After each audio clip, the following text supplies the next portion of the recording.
I don't know. I think it slowed us down a little bit, but it was. I thought they did a good job kind of disguising it. It ended up going to man really anytime we got the ball in the middle. Chris, I'm gonna have to go back and watch because I thought we got some looks. You know.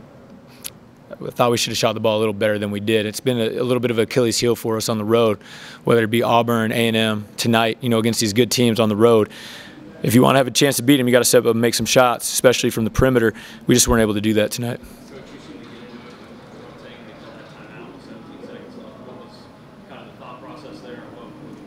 Yeah, I didn't get into it with him. I think he was he said something about us continuing to compete. You know, that's just our program. We're going to try to compete until the end of the game.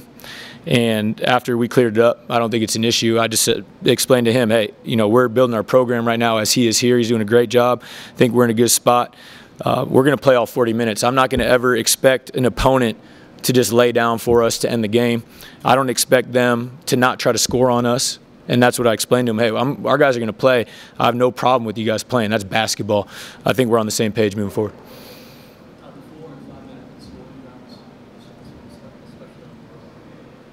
What's the question?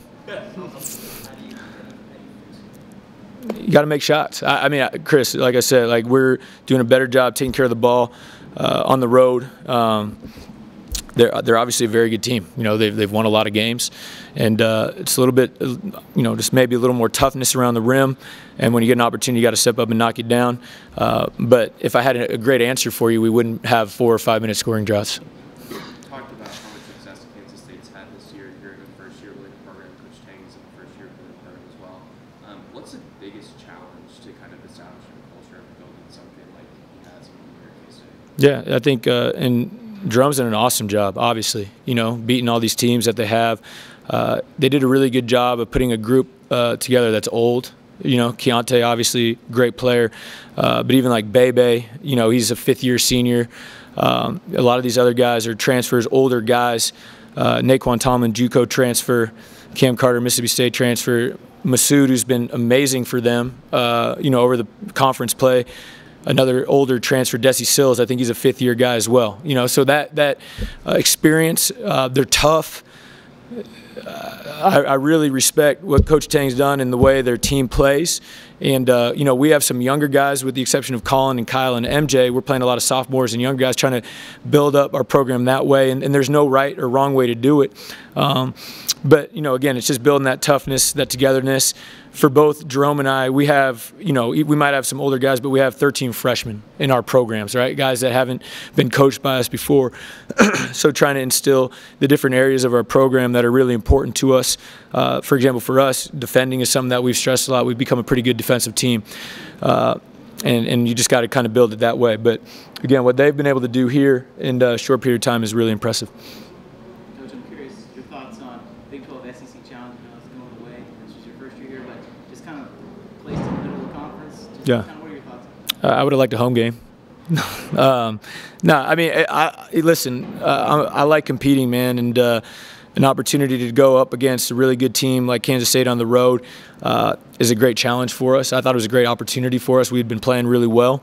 And so it's, you know, weirdly placed, obviously a decent trip for us in the middle of conference play.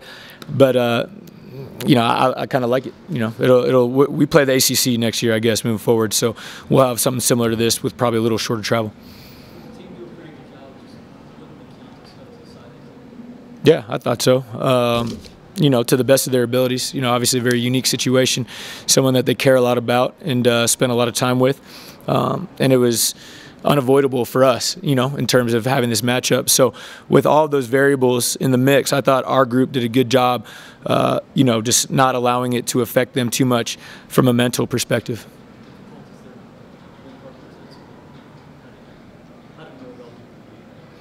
I thought he killed us in the first half. I thought we did a much better job on him in the second half. I think he had all 8 of his assists in the first half, if I remember correctly.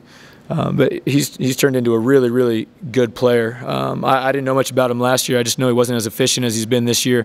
And he shoulders a big load for them. You know, he has the ball in his hands a lot, makes a lot of decisions, has to make a lot of shots. And the way he's been able to elevate his play this year is a huge reason as to why they've been as successful as they have. What did K-State leader limit Castleton's You know, I think we were able to get him the ball, but we just weren't able to get him a ball like in too much of a scoring area. And similar to a lot of the teams we've seen, you know, they just run a guy at him, they double him, you know, extensively when he catches on the block. Try to get him some more elbow catches to open it up, but they walled him up pretty good at the rim as well. You know, and that's been a challenge. We have to take better advantage of those double teams. And again, a lot of our shots, which I thought were decent, came as a result of him getting the ball out of those double teams, getting the ball across the floor. We just weren't able to knock him down. All right, thank you.